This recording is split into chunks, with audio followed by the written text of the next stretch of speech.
اب ایک آخری بات کہہ کے دعا کرتا ہوں کہ دیکھو بھائی بہت بڑا مجمع ہے ماشاءاللہ 95% مجھے نوجوان نظر آ رہے ہیں. یہاں سے آج صلح کر کے اٹھو اور توبہ کر کے اٹھو. اللہ سے مانگو کہ آج ہم توبہ کر کے اٹھیں کہ توبہ ایک ایسا عمل ہے جو پچھلے سارے گناہ دھو دیتا ہے, سارے دھونے دھو دیتا ہے, سارے گناہ معاف کر دیتا ہے. تو میں آپ کے اور یہ جتنا بات میری آگے جا رہی میڈیا کے ذریعے جہاں جہاں جو سن رہا ہے, میں سب سے ہاتھ جوڑ کے کہتا ہوں کہ آج توبہ کر لو اپنے اللہ کی بارگاہ میں, پچھلے پر توبہ کر لو, آئندہ کے لیے صلح کر لو, انشاءاللہ مزے کی زندگی ہو جائے گی. میں اللہ پہ قربان جاؤں صدقے جاؤں کہ اس نے بھی توبہ کا دروازہ ایسا کھلا رکھا ہے, نہ کوئی عدد کی قید ہے, نہ کوئی عمر کی قید ہے, نہ یہ کہتا ہے 1000 دفعہ توڑ دی تو پھر قبول نہ ہوگی, نہ یہ کہتا ہے 60 سال عمر گزر گئی تو پھر توبہ قبول نہ ہوگی, بلکہ کہتا ہے ما لم یغرغر, جب تک تیرے گلے کا سانس باقی ہے تیری توبہ کا انتظار رہے گا. اور پھر ساتھ یہ کہتا ہے کہ تو اتنے گناہ کر کے زمین سے اٹھا کر آسمان کی چھت کو لگا دے, پھر ایک دفعہ کہہ دے یا اللہ معاف کر تو میں سارے ہی معاف کر دوں گا, ولا ابالغ, مجھے پرواہ بھی نہیں ہوتی, پرواہ بھی نہیں ہوتی. میرا ایک شاگرد ہے کراچی میں, اس کے مسجد کے ساتھ ایک عورت تھی, وہ لڑکیاں سپلائی کرتی تھی. کس قدر بدترین کام. اس نے, میرے شاگرد نے اس عورت کے بیٹے سے دوستی لگائی اور اس کو میرے بیان کی کیسٹ دے دی. اس نے کہا یہ سن لینا. اس نے گھر میں جا کے لگا لی. اس کی ماں کام کرتے ہوئے چلتے پھرتے سن رہی, کانوں میں آواز پڑ رہی. تھوڑی دیر کے بعد وہ آ گئی, کہنے لگی مجھے بھی سنا. تو اس نے سنی, پھر کہنے لگی دوبارہ سنا, پھر دوبارہ سنی, پھر کہنے لگی ایک دفعہ اور سنا, پھر ایک دفعہ اور سنی. کہنے لگے یہ کون ہے؟ پتہ نہیں کون ہے. کہ کس نے دی؟ کہ یہ مولوی صاحب جو مسجد کا اس نے دی. تو اس نے بیٹے کو لیا اور مسجد کے دروازے پر آ کے, لوگ تراویح پڑھ کے نکل رہے تھے, انہوں نے کہا میں یہاں کے امام سے ملنا چاہتی ہوں. تو آ گیا, امجد نام ہے اس کا. کہا مولوی صاحب یہ کیسٹ آپ نے دی ہے؟ کہا جی. یہ کون ہے؟ کہ میرا استاد ہے. کیا نام ہے؟ طارق جمیل. کہ اس نے کہا ہے کہ جتنے بھی گناہ کرو توبہ کرو تو قبول ہو جاتی ہے, تو میری توبہ قبول ہو سکتی ہے؟ تمہیں تو پتہ میں کیا کرتی ہوں. کہاں بی بی توبہ تو سب کی قبول ہے. کہ اچھا پھر میں تمہیں گواہ بناتی ہوں, میری توبہ, میری توبہ.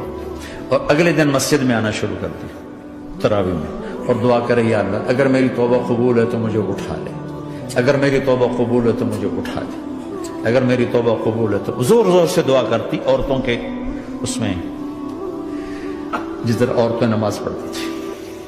29 کی رات سجدے میں اللہ نے اس کو موت دی.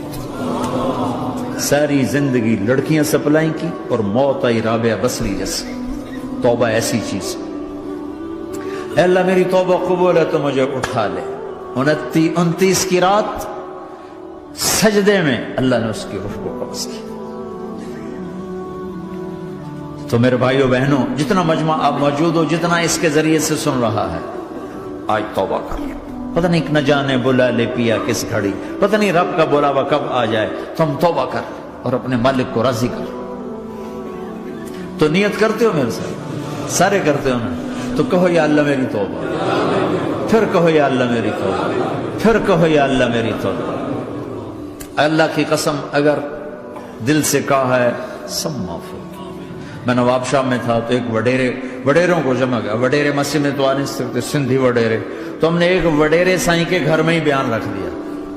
تو وہاں آگے سارے, تو ایک وڈیرے کو لے کر بڑی مونچھیں اور جلالی چہرہ اور بہت غلط زندگی. میں نے بیان کیا, وہ بیان میں روتا رہا. جب میں نے کہا ہاں بھائی توبہ, میں ہر بیان میں یہ کرتا ہوں کوشش, شاید کوئی ایک آدمی میرے ذریعے سے توبہ کر جائے تو میری بخشش کا سامان بن جائے. تو اس نے زور سے کہا اللہ سائیں توبہ, اللہ سائیں توبہ, اللہ سائیں توبہ. ساری زندگی کی غفلتیں تھیں. گھر گیا اور یہ ظہر پہ بیان ختم ہوا ہے اور مغرب پہ اس کی موت واقع ہوتی. ساری زندگی گناہوں میں گزار کے وہ گیا جنت میں. کہ توبہ تہدم ما کان قبلہا, کہ توبہ ہر گناہ دھو دیتی. شیطان ایک راستے سے آتا ہے, کیا فائدہ توبہ کا, ادھر کرتا ہوں ادھر ٹوٹ جاتی, کیا ارے فائدہ, دیکھو یہ فائدہ نظر آئے کہ نہیں, 2 فائدے دکھائیں. ایک سجدے میں مری ہے اور ایک ساری زندگی گناہ کر کے ظہر سے مغرب تک کا حصہ اس نے توبہ کا گزارا ہے اور گیا جنت میں. کبھی مایوس نہ ہونا اللہ سے کہ میں اتنے گناہ کرتا ہوں، اللہ کیسے معاف کرے گا؟ اللہ بڑا کرے. اللہ تھانے دار نہیں ہے، مہربان ہے، دوست ہے، ہمارا دوست ہے. اللہ سے باتیں کرو، اللہ سے یاری لگاؤ، اللہ کو دکھڑے سناؤ، یا اللہ میرے ساتھ یہ ہو رہا ہے تو کچھ کر دینا. اللہ سے لاڈ کرو جیسے ماں سے لاڈ کرتے ہو. اللہ تو پیار کی چیز ہے نا کہ ڈرنے کی. ہاں ڈرنا ہے اپنے گناہوں کی وجہ سے، لیکن پیار غالب ہو، محبت غالب ہو. وہ نہیں تھا چرواہا موسیٰ علیہ السلام نے سنا، کہہ رہا اللہ سیاں تو آویں آ تیری جوہاں کڈاں، تین تیل لاواں، تین کنگھی کراں، تین روٹی کھواواں، تین دودھ پیواواں. یہ اللہ سے باتیں کر رہا. تو موسیٰ علیہ السلام نے اس کو بدبخت یہ کیا کہہ رہا ہے؟ کہہ رہا یا اللہ تو میرے پاس آ، میں تمہیں تیل لگاؤں، تیری جوئیں نکالوں، تیری کنگھی کروں، تجھے بکری کا دودھ پلاؤں. تو وہ تو بیچارہ ڈر کے رونے بیٹھ گیا. جب موسیٰ علیہ السلام طور پر آئے تو موسیٰ علیہ السلام سے اللہ نے کہا موسیٰ تو نے تو میرا یار ہی مجھ سے دور کر دی، مجھے تو اس کی باتیں بڑی اچھی لگتی تھی. تو نے یہ کیا، جا اس کو خوش کر کے جیسے ناراض کر کے آئے. چلو اس روایت میں تو کوئی اونچ نیچ ہو سکتی ہے، کچی پکی بات ہو سکتی ہے، لیکن میرے نبی کی صحیح حدیث بتا رہا ہوں. میرے نبی مسجد میں صحابہ ہنس رہے تھے تو آپ نے فرمایا جو میں جانتا ہوں تم جانو تو تمہارا ہنسنا بند ہو جائے، رونا زیادہ ہو جائے. تو سب صحابہ نے زاروں قطار رونا شروع کر دیا. آپ یہ کہہ کر واپس مڑے، دروازے تک نہیں پہنچے تھے کہ جبریل آ گئے کہ میرے محبوب تو نے میرے بندوں کو اتنا زیادہ ڈرا دیا مجھ سے، جا واپس جا، جیسے رولایا ہے ایسے ہی ہنسا کے آ.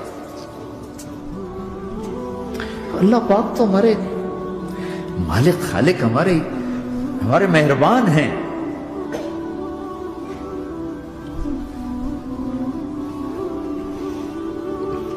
اللہ کو نہیں سنائیں گے تو کس کو سنائیں گے؟ تو جب کبھی توبہ ٹوٹ جائے اللہ کے واسطے مایوس نہ ہونا، پھر کر لینا، پھر کر لینا، پھر کر لینا. پتہ نہیں کون سی توبہ پکی ہو جائے، پتہ نہیں کون سی توبہ پکی ہو جائے. تو نیت کرتے ہو سارے بھائی؟ اب بہت بڑا مجمع آئے ہو، چھوٹا سا دو چھوٹے سے تبلیغ کے کام. ایک جمعرات کو مرکز میں جاؤ، ایک 3 دن ہر مہینے لگاؤ، ہر مہینے کسی بھی جماعت کے ساتھ چلے جاؤ تو انشاءاللہ آپ کو فائدہ ہوگا.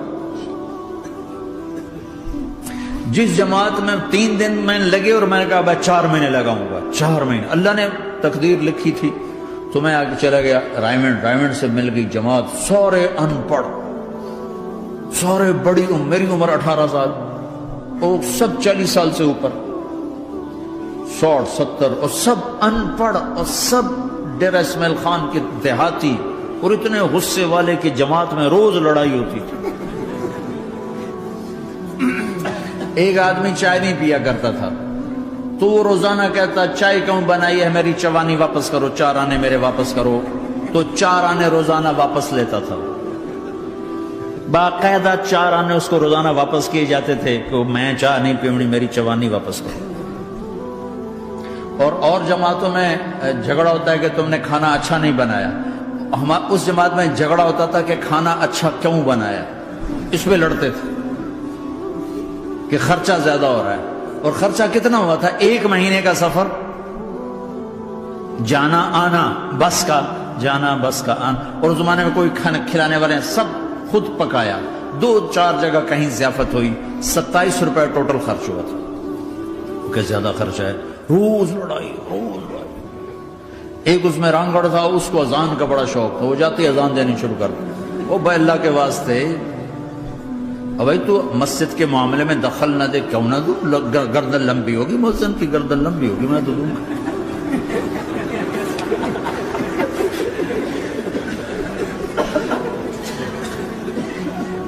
وہ امیر بھی چھٹا ان پڑھ تھا، بالکل ان پڑھ، مطلب عجیب وہ نمونہ تھی جماعت. یعنی اس میں ہر ایسا ایلیمنٹ موجود تھا کہ میں بستر اٹھا کے بھاگ جاؤں،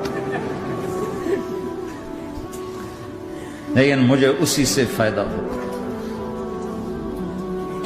کہ تبلیغ معلوماتی محنت نہیں ہے، تبلیغ صفات کو سیکھنے کی محنت. علم کو سیکھنے کے لیے مدرسے ہیں، علماء ہیں، تبلیغ تو صفات کو سیکھنے کی محنت. ایمان کسنا بنا. میں جب واپس آیا تو میں بیٹھا تھا مسجد میں، تو ایک شخص نے پوچھا آپ کہاں گئے تھے، کتنا سفر تھا؟ میں نے بتایا.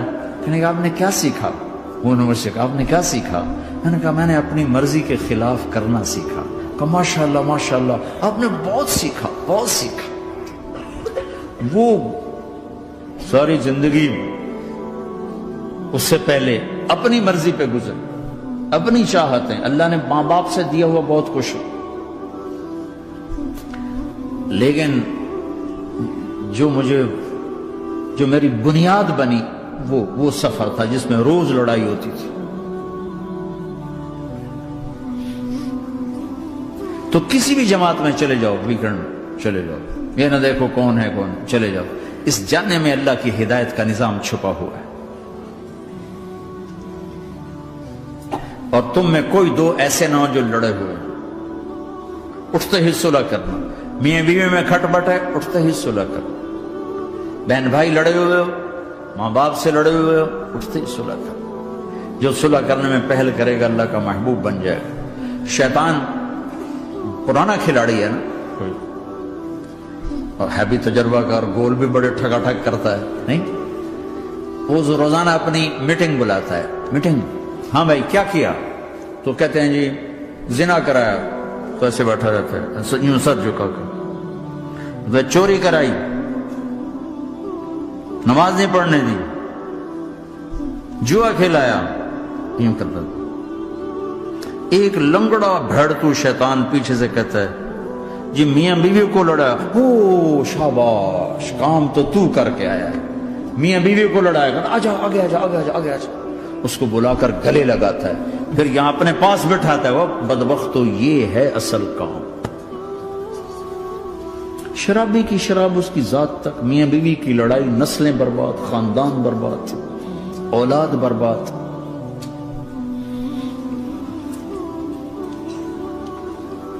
تو آپس کا معاشرہ بناؤ، اسلامی معاشرہ بناؤ، محبت والا، درگزر والا.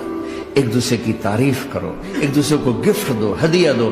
میرے نبی نے فرمایا جب کوئی سفر سے واپس آئے تو بیوی کے لیے ضرور تحفہ لے کر آئے، اور کچھ نہ ملے تو کوئی پتھر ہی لے کر آئے. مارا واسطے نہیں، گفٹ واسطے. اور بیوی سے اللہ کے نبی نے کہا جو بیوی اپنے خامند کو ویلکم کرتی ہے دروازے پر خوشی کے ساتھ، تو اس کو اللہ کی راہ میں جہاد کرنے والے کا آدھا اجر ملتا ہے. صرف مسکرا کے دیکھ، اندر وڑو تو منہ تے 12 بجے منتے، اپنے تو 24 بج جاندے.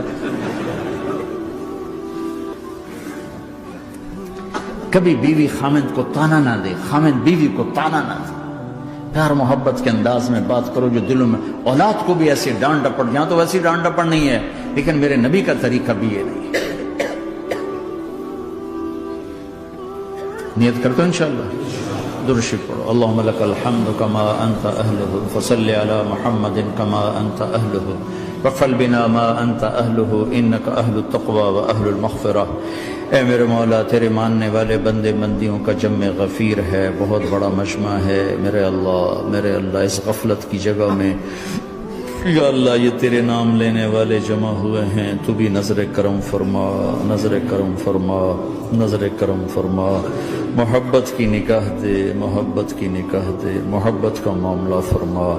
ہم ٹوٹ چکے ہیں، ہمیں جوڑ دے. ہم بکھر چکے ہیں، ہمیں سمیٹ دے. ہم پریشان حال ہیں، ہمارا بن جا یا اللہ. دنیا کے بھی ستائے ہوئے ہیں، شیطان کے بھی ستائے ہوئے ہیں. اور میرے مولا ایمان بھی کمزور ہے، جان بھی کمزور ہے یا اللہ. جیسے کمزور بچے پہ ماں باپ کی محبت زیادہ ہوتی ہے، ہم تیرے کمزور بندے ہیں، ہم پہ اپنی محبت کو زیادہ فرما، اپنی الفت کو زیادہ فرما، اپنے تعلق کو زیادہ فرما. یہ مجمع پتہ نہیں کہاں کہاں سے تیری محبت میں آیا ہے، مستورات بھی مرد بھی. 3 گھنٹے بیٹھے بیٹھے یا اللہ تیری محبت میں بیٹھے ہیں. نہ کوئی پیچھے سیاست کی غرض ہے، نہ کوئی کسی مال کی غرض ہے، نہ کوئی آہ واہ کی غرض ہے. سب تیری محبت میں آئے. اے میرے مولا تو ہم سب کے دلوں کو اپنی محبت کے لیے قبول فرما لے، قبول فرما لے یا اللہ. تجھ سے دور ہو کر بہت دکھ دیکھے ہیں، تیری نافرمانیاں کر کے بہت دکھ دیکھے ہیں. اے میرے آقا، اے میرے مالک، اے میرے مالک، پتہ نہیں کب تیرا بلاوا آ جائے، تیری عزت کی قسم ہم یہ غفلت کی موت نہیں مرنا چاہتے، ہم یہ غفلت کی موت نہیں مرنا چاہتے، لیکن میرے مولا نفس ہمارے اوپر غالب ہے، ہم سے طاقتور ہے، ہمیں گرا دیتا ہے۔ ہم ہر دفعہ توبہ بھی کرتے ہیں، پکی نیت بھی کرتے ہیں، لیکن یا اللہ یہ نفس ہمیں گرا دیتا ہے، شیطان اوپر گرا دیتا ہے۔ اے میرے مولا، اے میرے آقا، ہم پہ نظر کرم فرما۔ جیسے ٹانگوں سے کمزور چلتا ہے تو گر جاتا ہے، ایسے ہی ہم ایمان کے کمزور ہیں، 4 قدم آگے چلتے ہیں تو 50 قدم پیچھے جا گرتے ہیں۔ ہر دفعہ تجھ سے وعدہ کرتے ہیں، پھر ہر دفعہ توڑ کے بیٹھ جاتے ہیں۔ اے رب کریم ذوالجلال اللہ، اے مہربان کریم حنان منان اللہ، آج ہم تیری بارگاہ میں توبہ کر رہے ہیں، تو ہمیں نظر محبت دے دے، نظر عنایت دے دے، اس دل کو قبول فرما لے، ان قدموں کو، ہاتھوں کو، آنکھوں کو قبول فرما لے، ان میں سے ہر کمی نکال دے، ہر گناہ نکال دے۔ یا اللہ ہماری جسمانی کمیاں بھی دور کر دے، ہمارے سر سے لے کر پاؤں تک، ہمارے سر کے دماغ کے یا اللہ فطور نکال دے، بیماری نکال دے، آنکھوں کا غلط دیکھنا نکال دے، آنکھوں کی بیماری نکال دے، کانوں کا غلط سننا نکال دے، کانوں کی بیماریاں نکال دے۔ یا اللہ، یا اللہ ہاتھ کی، پاؤں کی، دل کی، سینے کی، پھیپھڑے کی، گردوں کی، ہڈیوں کی، گوشت کی، پوست کی، کھال کی، یا اللہ ہر قسم کی بیماریوں سے ہمیں نجات عطا فرما دے۔ یا اللہ اس مجمع کی حفاظت فرما، ان کی نسلوں کی حفاظت فرما۔ جو ہمارے بچے اس ماحول میں گم ہو گئے ہمیں واپس عطا فرما دے، جو بچیاں اس ماحول میں گم ہو گئی ہمیں واپس عطا فرما دے، اور جو تیرے دین پر جمے ہوئے ہیں انہیں ہمت عطا فرما، انہیں روشن نشان بنا، انہیں مشعل راہ بنا، انہیں ہدایت کا نمونہ بنا، ان کو ہدایت کا چلتا پھرتا یا اللہ نمونہ بنا دے، ہدایت کا سورج بنا دے۔ یا اللہ سچائی ہمارا زیور بنا دے، سچائی ہمارا حسن بنا دے، اپنے اور اپنے حبیب کی محبت ہمارے دل کا وظیفہ بنا دے، اپنے حبیب کی محبت ہمارے دل کا وظیفہ بنا دے۔ یا اللہ ہم سب سے راضی ہو جا، اس مجمع سے راضی ہو جا۔ یا اللہ ہم نے توبہ کی، اس پہ میں پختہ فرما دے۔ یا اللہ اس مسجد کو آباد فرما، ہماری مساجد کو آباد فرما، ہمارے مدارس کو آباد فرما، مکاتب کو آباد فرما۔ جیسے نسل بڑھ رہی ہے ویسے دین کی ضروریات بھی بڑھ رہی ہیں، انہیں اپنے غیب سے پورا فرما، انہیں اپنے غیب سے پورا فرما، انہیں اپنے غیب سے پورا فرما۔ یا اللہ ربنا آتنا فی الدنیا حسنہ وفی الآخرۃ حسنۃ وقنا عذاب النار، وصلی اللہ تعالی علی النبی الکریم، آمین۔